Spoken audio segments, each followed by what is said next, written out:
There is tremendous loneliness in our world. It doesn't result from being around people or not being around people. Loneliness is an internal condition of disconnection from oneself, disconnection from spirit, the spirit that runs through everything.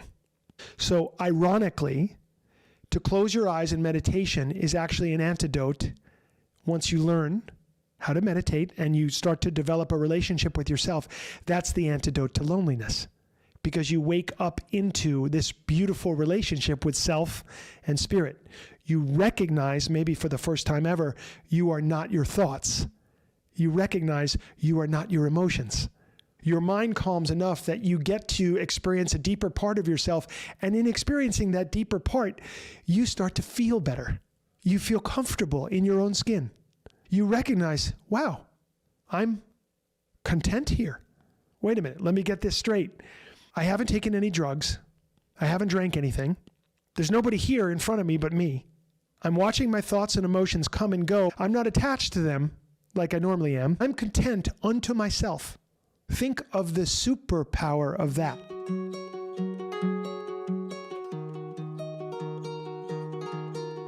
I see Kathy.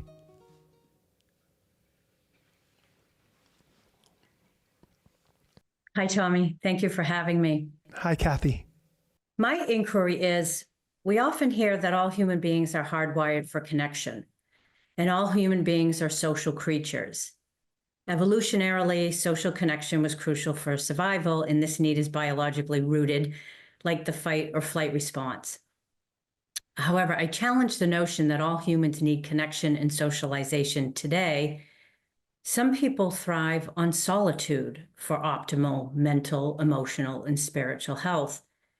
And there's a stigma against those who prefer solitude, suggesting that something is wrong with them for going against their supposed hardwiring. In my adolescence, when I was content alone in my room, I felt pressured to socialize, which I believe played a part in my initial drinking and drug use. I drank to tolerate social situations. I knew early on that I didn't fit in with mainstream, and I felt shame in that. Crowds, noise, small talk all drain my energy, which I don't think is uncommon for introverts. So this is not an excuse for my choices, but an exploration. If addiction is a disease of the lost self and recovery treats this lost self, I wonder if I wouldn't have lost myself to begin with had I been allowed to pursue self-connection rather than social connection, if quiet reflection and inner exploration were acceptable. And I'd love to hear your thoughts on that. Well, what an incredible inquiry. I want to ask a couple questions first, and then we'll dive in. Today, do you enjoy any social situations with other people? Do you, whether that's one-on-one or any, how do you relate to your fellow human beings today in a way that you enjoy and feel is authentic for you? In my career at work, all day, every day, that's more than enough interaction and social. But outside of work, my yoga people, I love my yoga people. I interact with them and I don't feel drained around them. But other than that, basically one-on-one. Any more than a few people, yeah. Wonderful. Do you mind me asking what you do for a living? VP of Business Systems at an energy company in the Northeast. Okay. And you work up in a sort of more or less a 9-to-5 format or something like that? Okay. Wonderful. I'm an extrovert. And I love people. I love social circumstances, and I have become highly skilled at communicating with groups of people, whether I know them or even strangers that I'm meeting for the first time. My job, one of the jobs that I've taken on because I feel it's an important job in my work meaning my spiritual work in my life, is to understand where I relate to other people out of the need to feel seen or recognized, to seek approval, attention, because that's been a thing for me in my life. Part of the reason I've honed my skill at being social with people is because I needed to, or I felt that I needed to. So for me, I can see how part of my extrovertedness, my gregariousness, part of that was on the shadow side. Part of that was out of what you referred to as the disease of the lost self. Because I was lost and stuck, not feeling whole unto myself. I really looked to other people for attention and approval. And to get that attention and approval, I had to change my words, my tone, my behavior. I had to become very good at being extroverted because I had determined that other people might be a source of the thing I was looking for, attention and approval. I'm recognizing that part of my extrovertedness on the shadow side had to do with need, had to do with addiction in the first place. The addiction, which is we're going to refer to as the founding cause of addiction, as the disease of the lost self, to use a term that Nikki Myers coined when I first heard that. So that's the first thing, is I'm wanting to understand myself better. So I'm inviting everybody, extrovert, introvert, or somewhere in the middle. From this inquiry, we can begin to investigate what our motivations are in our social interactions. And so here's the interesting thing that I'm about to tell you about me, this extroverted character named Tommy Rosen. I cherish my solitude and my alone time more than anything else. And you wouldn't know that because I'm out in the world and I'm around folks a lot. But when I'm alone, I want you to know I'm having a lot of fun. I'm really, really enjoying my company. I make jokes. I'm very playful with myself. I walk around the house and I do silly things and then laugh at them. And I laugh at me laughing at myself, and I'm completely fully aware of what I'm doing. I like calming my mind in meditation. I like it. I love it. When I close my eyes and I draw my senses inward and I start to feel a meditative state, all loneliness drops away. All need for approval, attention, drops away. And through years and years of that, I can be in a different quality of relationship with other people, where my job is to show up authentically as me, not the me that would need something from you. That's not authentic. That's coming from the shadow side. We refer to that as addiction. My job is to show up in social interactions that are joyful, fun, loving, kind. I have to be in certain interactions, of course, with people at work or people that I come across. Right now, I'm thinking about a construction project we're doing in our home, and the construction workers come and work in our home, and I'm in a relationship with them because I need to be. And in all of these relationships, and of course, I can't leave out the most important relationship with another human being, which is my relationship with my wife. And looking at that relationship and what that means in my life, because I am in a partnership, and that partnership is very important. And so there's a whole investigation there.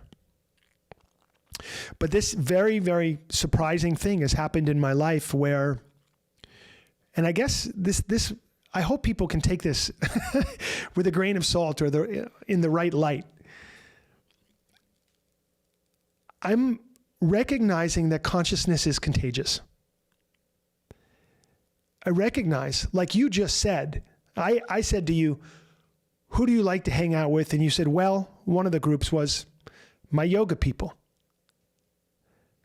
And there's a reason for that. Because those people are, generally speaking, very generally speaking, comfortable in their own skin. They're interested in health.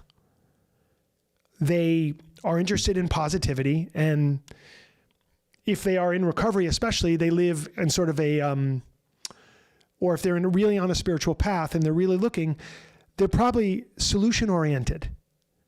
They like to live in solution to problems rather than live in the problem. And that's attractive.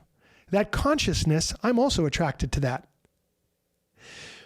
Just the same way I'm attracted to people who are interested in health, interested in spirituality, interested in solving problems, interested in togetherness, interested in humanity and solving the great, great problems that we're trying to face here. I'm also, what's the right word? I'm not attracted to be around people who are negative, who live in the problem, who are divisive, who are dishonest, who can't take responsibility for their own mistakes. Like that's just, it's really, really hard for me to be around circles of people who are that way. I don't think they're less than me. I just wouldn't choose to be in that energy. It's not my preference. I notice, and maybe it's because we're in an election year, I'm not particularly interested in talking about things that are not what I consider to be in my realm of power, not in my sphere of influence. I guess the simplest way I can put it is to say, if someone wants to talk about the political implications in the United States of what's taking place in Israel right now, what's your position on that? Somebody might ask. What's your position on Russia and the Ukraine? What's your position on Republicans versus Democrats? What's your position on this person, that person, the independent person, the other? My position on any situation where people are suffering is, I'm sad. That's my position.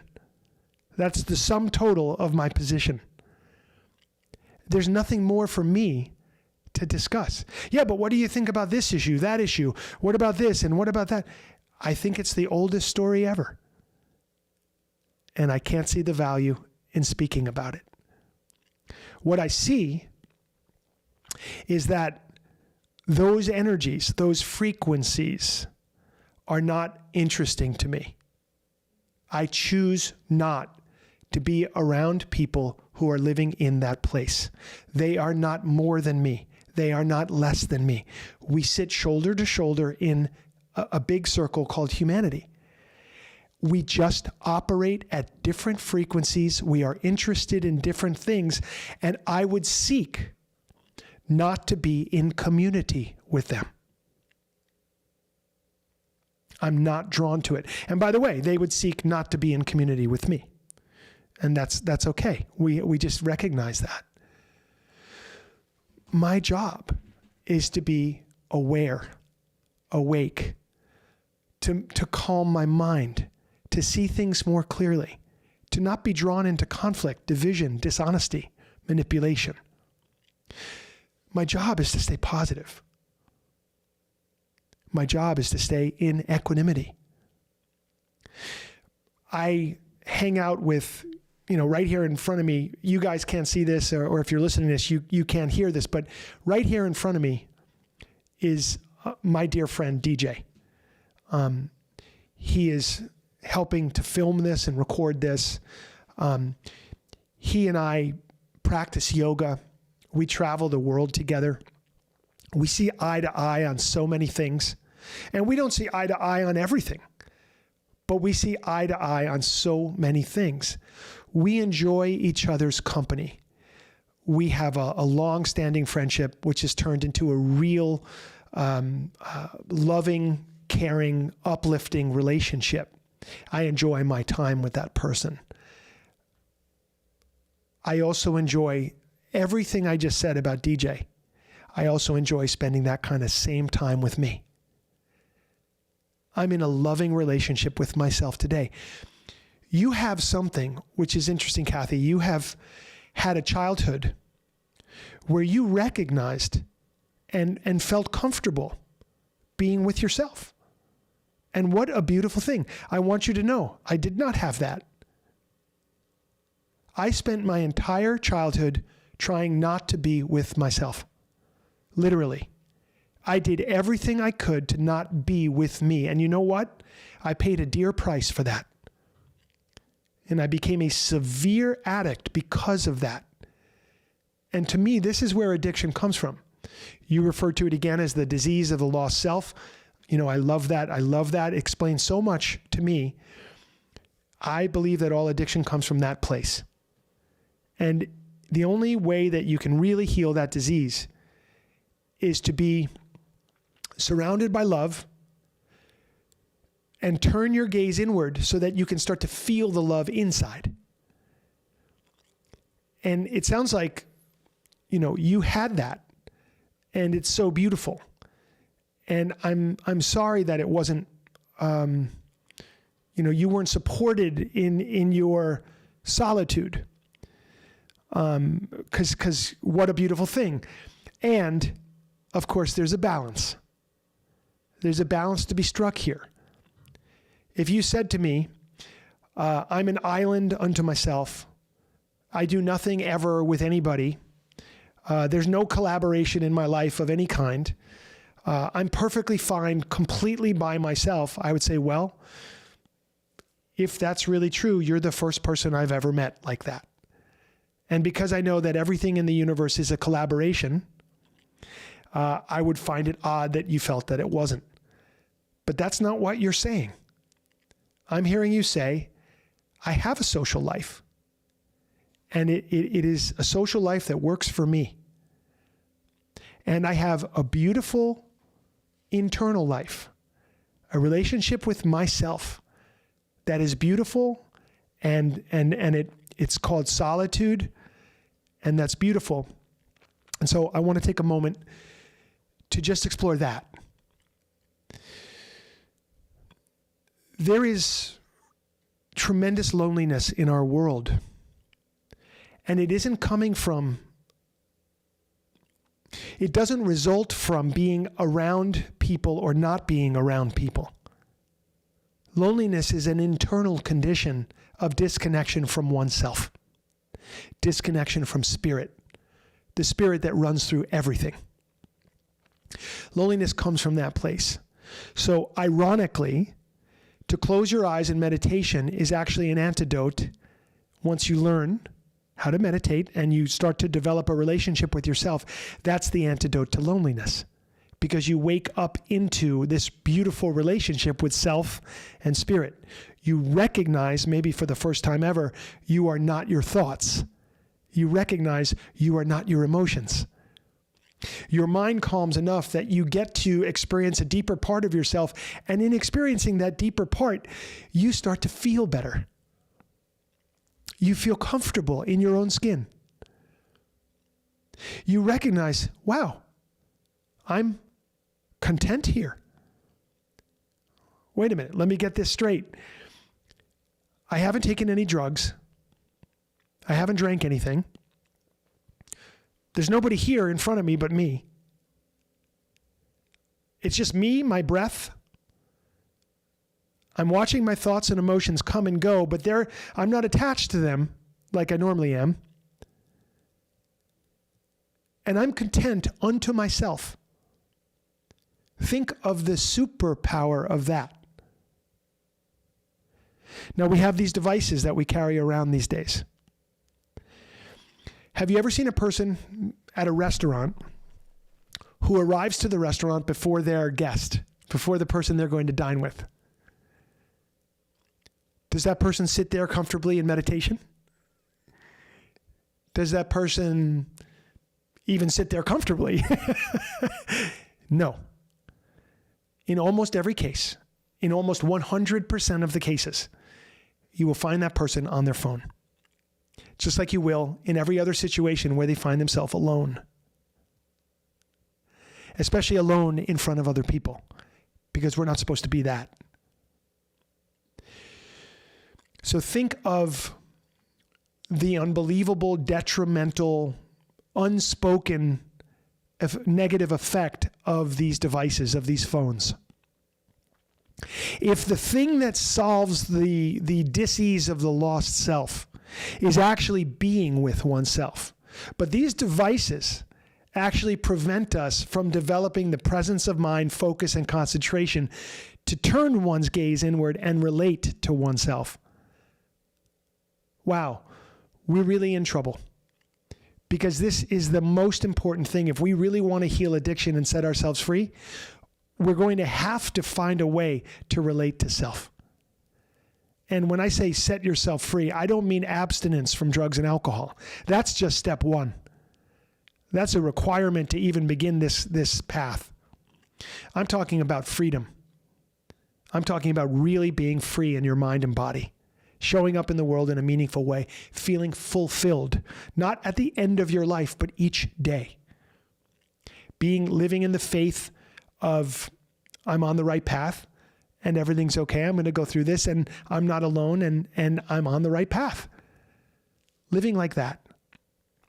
So this loneliness is very, very, very different from solitude or aloneness. Aloneness is cultivating the capacity to be alone successfully. I think this is the unsung art of our time. This is the most important thing we can do. Cultivate the capacity to be alone successfully, meaning at peace, content. I don't need anything or anybody. I don't need to fight with anything or anybody. I don't need to prove anything to anybody. I'm not working so that I make a lot of money so someone can look at me and say, isn't it amazing what he's done?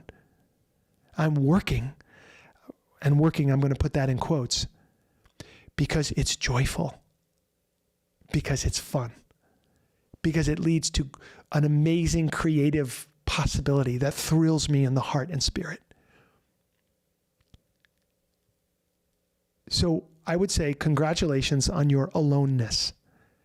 Congratulations on your success at being comfortable with yourself. Congratulations on recognizing consciousness is contagious. I like to be around people who are interested in health, wellness, spirituality, moving forward, solutions to problems.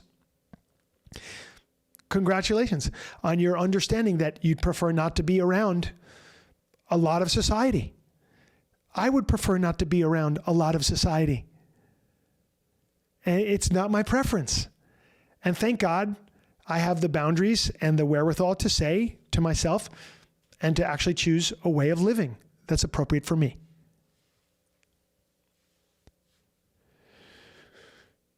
So it's a balance. We're not an island unto ourselves. We are social creatures. And you're being a social creature in your life in the ways that are appropriate for you. And we're all investigating what that means and what's right for us. Some of us are going to be in partnerships like I am with my wife. Some people are going to decide to be solo and to go through life as a single person or have a series of relationships that are beautiful in their own right. There's no right or wrong way. There's just what culture has told us to do. There's just what our families have told us to do. And rare is the person who ever learns for themselves what their own heart and their own spirit is telling them to do. And so what I'm hearing in your inquiry is a rallying cry for us to do that. And thank God that you now, as a woman with agency and empowerment and choice in your life and free will, that you have the ability to make a decision for yourself who you're going to be around, under what circumstances, and you can learn from those relationships as well. If my struggle historically has been to be alone and to sit with myself, your challenge would be to be amongst people and to be comfortable there. There's as much for me to learn as there is for you to learn or anybody else in between. But each of us has to find our own way And I just think it's beautiful that you are relating in the world in a way that's right for you. And I find it inspiring. And I find it good for us to look at this issue, because relationship with self, relationship with others, relationship with God. I mean, these are the three main relationships, and this is the thing that we're looking at here in this inquiry. So thank you so much for bringing it up. I'd love to hear any feedback or thoughts that come up for you as we're exploring this. Thank you, Tommy. I guess I wish we would have had this conversation 10 years ago, because then I would have spent the last 10 years continually thinking something's wrong with me. So yeah, I guess I just thank you for just those bits of wisdom are helpful when I find myself in situations of forced socialization, and also challenge myself to maybe get some more balance in my life now that I have the tools to not be triggered by things that are out of my comfort zone. And it's okay to choose what energy I'll be around, and it's okay. There's nothing wrong with me. You're so welcome. I just wanted to key in on one more thing that comes up in this inquiry, in hearing and talking to you. For me, I'm going to go out on a limb here and say this might be true for you and everybody else who's listening to this. I don't like being told what to do. I just simply don't like it. And I've noticed, especially my wife doesn't like that either. I've had to learn that really clearly.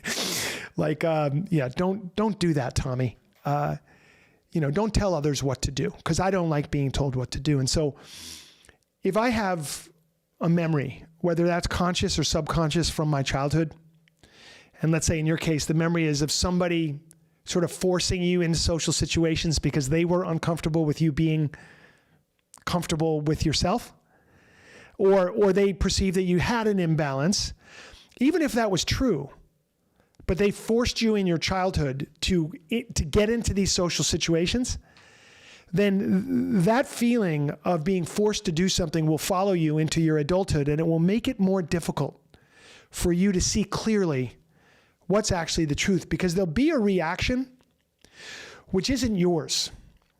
It's based on that little girl who was forced into something that she didn't want to have. And so part of our journey of awakening is going to be to say to ourselves, and by the way, this is called a trigger. So that's the trigger, right? So I'm having a reaction to being in this social situation simply because somebody forced me to be in a situation when I was a kid. And God, I hated that, and I hate it now too. Or I'm uncomfortable being in this social situation for another reason, which is relevant for me now to look at.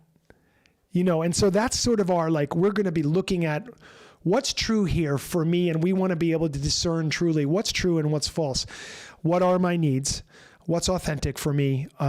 What are my reactions to something that took place in the past? How can I heal that and release that and move forward and be truly authentic and free? Mostly, I want to leave you, and I want to leave myself and everybody listening with a sense that it's enough to be curious about this and to be looking. That's enough. We're all imperfect in this world. We're colored. We're colored in our memory. We're colored in our mind. We have preferences, and it makes it very difficult to see clearly. So just trying to see clearly is the victory in and of itself. And then we will move forward down an evolutionary path, I believe, aided by each other and by the practices and the principles of yoga, breath work, meditation. And we start to see things more and more clearly. That's called awakening. And we start to be more skillful and effective in the world. And we start to be happier and lighter. So that's it. So thank you so much for this beautiful inquiry and for being in the circle with us today.